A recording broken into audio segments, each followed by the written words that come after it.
Hi, welcome to today's healing. I'm Kristen, and if you're joining me today, that means that you are ready to make a change in yourself and the world around you. I have 3 lists today that will help you identify and become a more powerful you. Do you walk with confidence? My first list is 5 powerful signs of a powerful aura. Number 1, you don't chase attention. This is something that a lot of people do. They want to be the center of attention. They overtalk on people and, just step back and allow others to be this. If you want to be truly powerful, then silence is the key. You lead with presence, not noise. Real power is quiet. And I have found this to be true. I have been practicing this. I am not always, a powerful aura person, but I am aware of these things and I do try to incorporate them into my life, and it has made a huge change. Number 2, you make people reflect. When you are silent, other people need to fill that silent void. They get nervous when it's quiet and they just start talking. Your calm energy makes others uncomfortable because you make them reflect on what it is that they are trying to avoid. Their mind can't handle the silence, and so their avoidance issues are going to come to the surface. Number 3, you stay unbothered. I can't always do this. I feel like my integrity is under attack at times. And so I'm really working on this to stay unbothered. No one can hurt you without your permission. And I remember once a therapist, Daryl Morey, he told me that you give permission for people to hurt you. I'm paraphrasing. I can't remember his exact words, but it really hit home. It really hit home. And so I really worked on boundaries. And you don't react, you observe. And this is what I try to work on unless I feel my integrity is under attack. But even then, I have to remember that it is that person's issue, not my own, and to not take it personally. But there are times when you have to set those boundaries and stand up for yourself. Number 4, you choose solitude over shallow company. And I have found this to be true for me for years and years. And being by myself, like I said, I'd rather be by myself, be alone, than to be with somebody who isn't right for me, because it just causes dysfunction, chaos. And you know what? I'm my own best friend. I enjoy it. Number 5, your standards are high. Mine have raised throughout the years. I grew up in a dysfunctional home and I didn't know any better. So my standards were not very good, I guess. But since, I'm 62 now and my standards are very high. And I remember when I got divorced, I just didn't find anybody I wanted to date. And somebody told me, your standards are too high. And I said, what?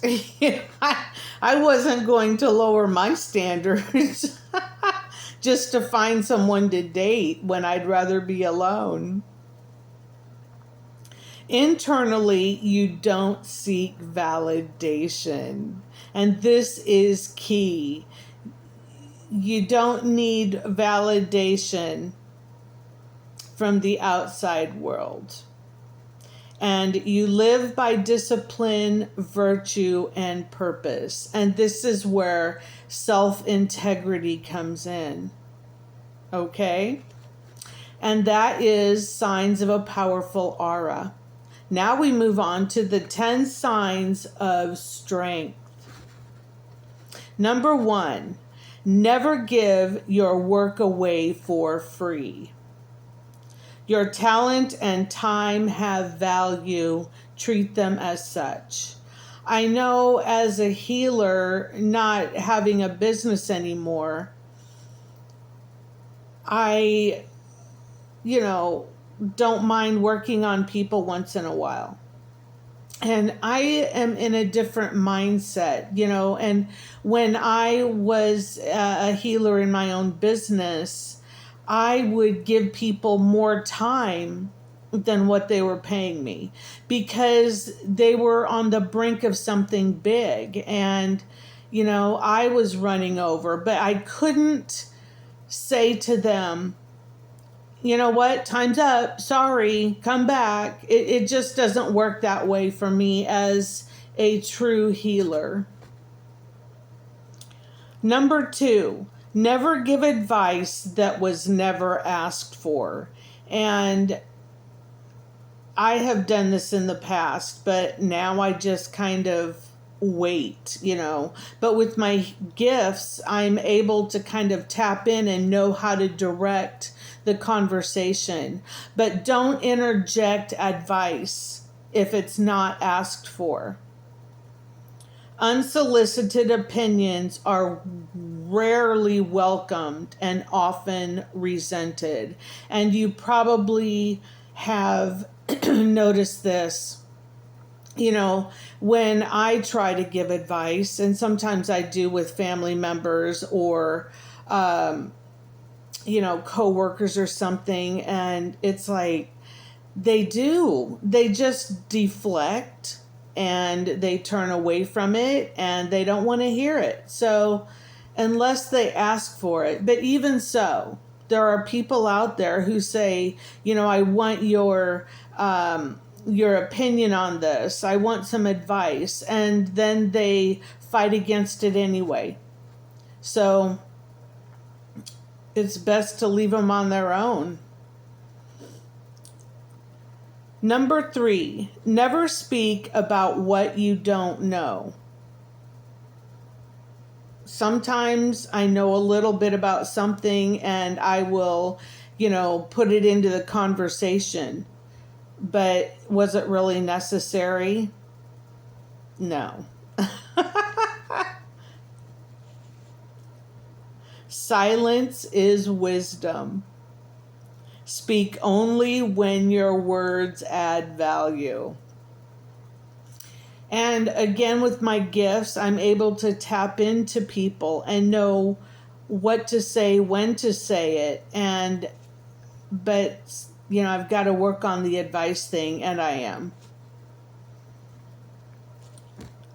Number 4, this is huge. Never beg anyone to stay. If they want to leave, let them go. Dignity comes first. Always remember that. If they don't want to stay, let them go. Number 5, never depend on anyone to survive. Independence is power. Dependence is surrender. I have been alone for over 20 years taking care of myself. And maybe that's part of it too. I don't want to be dependent on somebody, but sometimes intimacy can bring that where you can depend on each other as long as it's not dysfunctional. But even in a relationship, never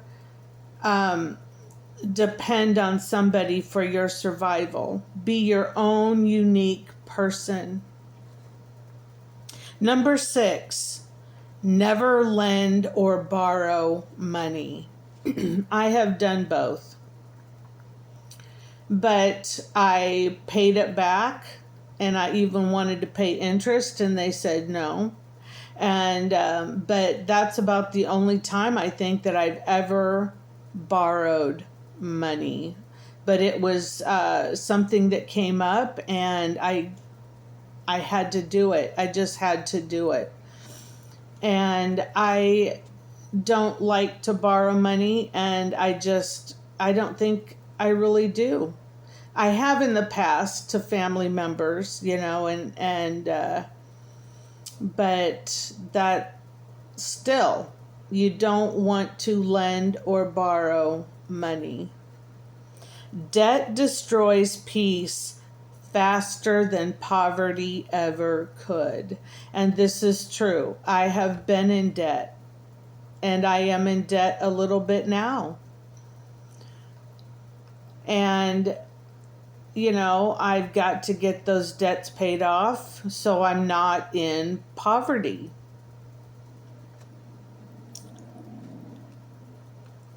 Okay, it's number 7.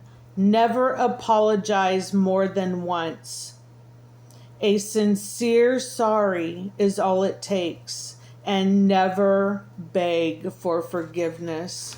We see this sometimes in dysfunctional relationships where, a man or a woman, their partner, they've done something wrong and they want them to keep apologizing and begging for forgiveness. Don't ever do it. This is a time when you've got to reflect and really consider that this relationship is not a healthy one, and find a way to extract yourself safely. Number 8, never let anyone decide for you. I remember once, many years ago, after I was first married, and I was very emotional before I learned to really control my emotions and get to the root of the real problems. And my husband said, "Don't feel that way. You can't feel that way." And I'm like, "What? Sad?" Awful. And there were other times, that people made decisions for me, and it just wasn't pleasant. It made me feel less, and it was something I didn't want to do. I've never done anything untoward, mind you, but just life choices and things like that. Your life is your responsibility. Take the wheel. Keep hold of that concept. Take the wheel. Your life is your responsibility. Number 9, never spend money you don't have. I think most of America does this.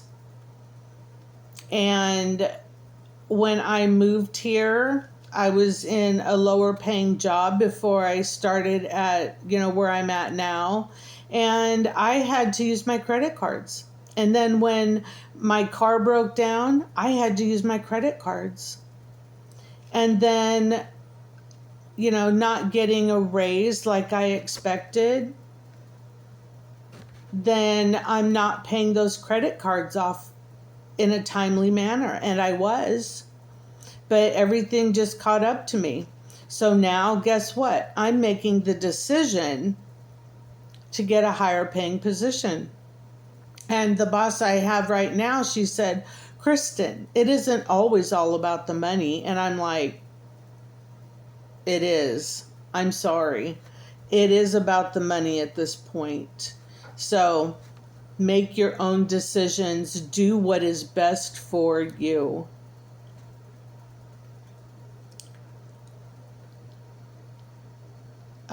Impressing others is expensive and useless. And I spend money on clothes and shoes because I enjoy it. But I think part of that is still stemming back to my childhood where I didn't have very much. And what I did have as a teenager, I bought myself. And so I really need to explore this shadow part of me so that I don't spend needless money. Number 10, never do anything just to fit in. You weren't born to blend in. You were born to stand out. Always remember that. If you're finding yourself doing something to fit in, is it really the kind of group or activity that you want to be in, or is it just to be noticed? Don't feel that you need to fit in. You were born to stand out. Always remember that. And now we come to the 7 silent signs that make you powerful. True power doesn't announce itself. It's quiet, calm, and deeply controlled. Number 1, speak less, do more. Words fade, actions echo. Power is proven through consistency, not noise. Number 2, control your reactions. The moment you stop reacting, you start mastering. Calmness is a silent form of dominance. I have been in situations where my integrity was attacked, and I bucked up against it.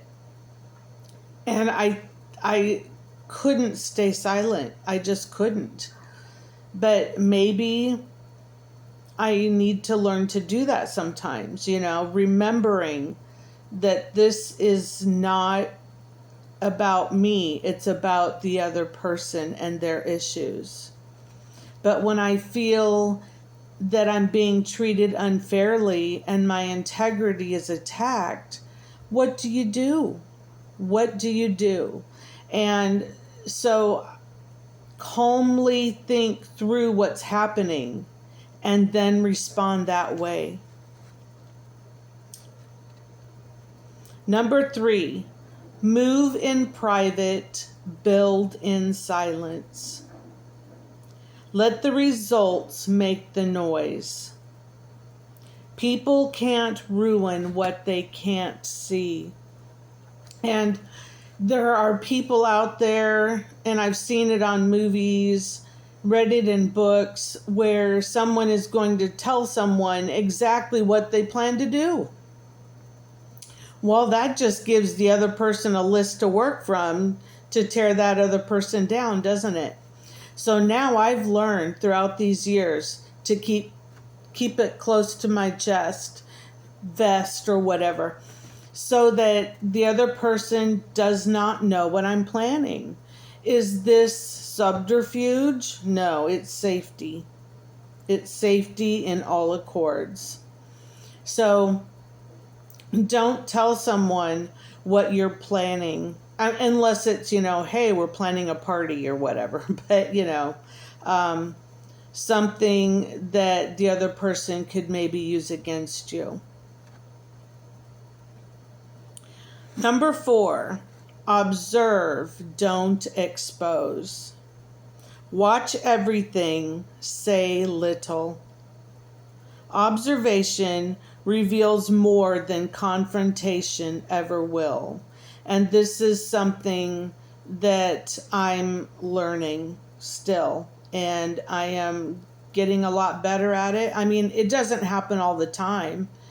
But even, little comments back about trying to defend myself on, if I've done something wrong at work, which was very slight, then it wasn't explained to me well enough, or if I ask for a better explanation, then they make me feel like I'm not smart enough to get it or whatever. But sometimes people just are not clear in when they are speaking to you.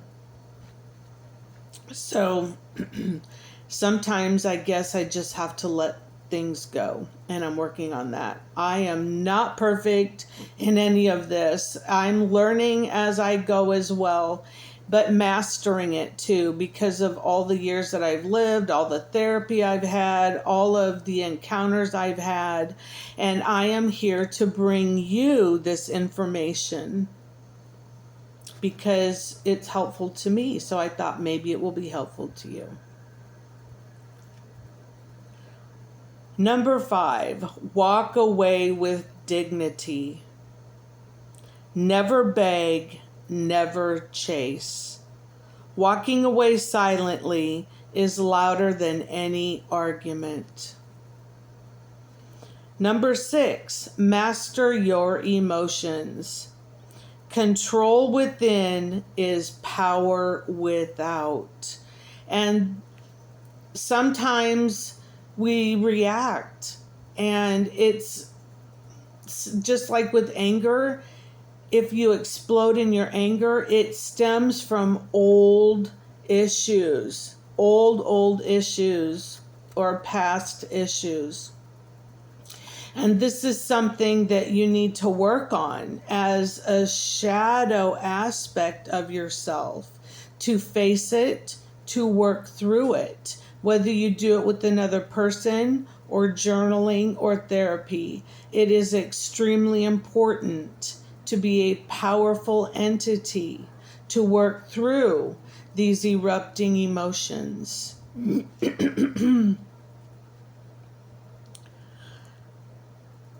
He who controls himself controls his world. That's very powerful. And I am going to put that close to me so that I can remember it. He who can, or she who controls herself, himself, controls her world. Very powerful. And number 7, the last one, stay mysterious. Never let them read your next move. Mystery keeps you in control, and predictability gives it away. And this is what I've said. Keep it close to the vest or the chest, or keep it close. Don't allow others to know what you plan to do. Real strength doesn't shout, it radiates. Move in silence and let your peace do the talking. And that's all I have today. I hope that you can reflect on these, and I hope that you can really put these into play and consider your next move to being a truly powerful person. All right. Thanks for joining me today. And remember, go out and change the world. Bye-bye.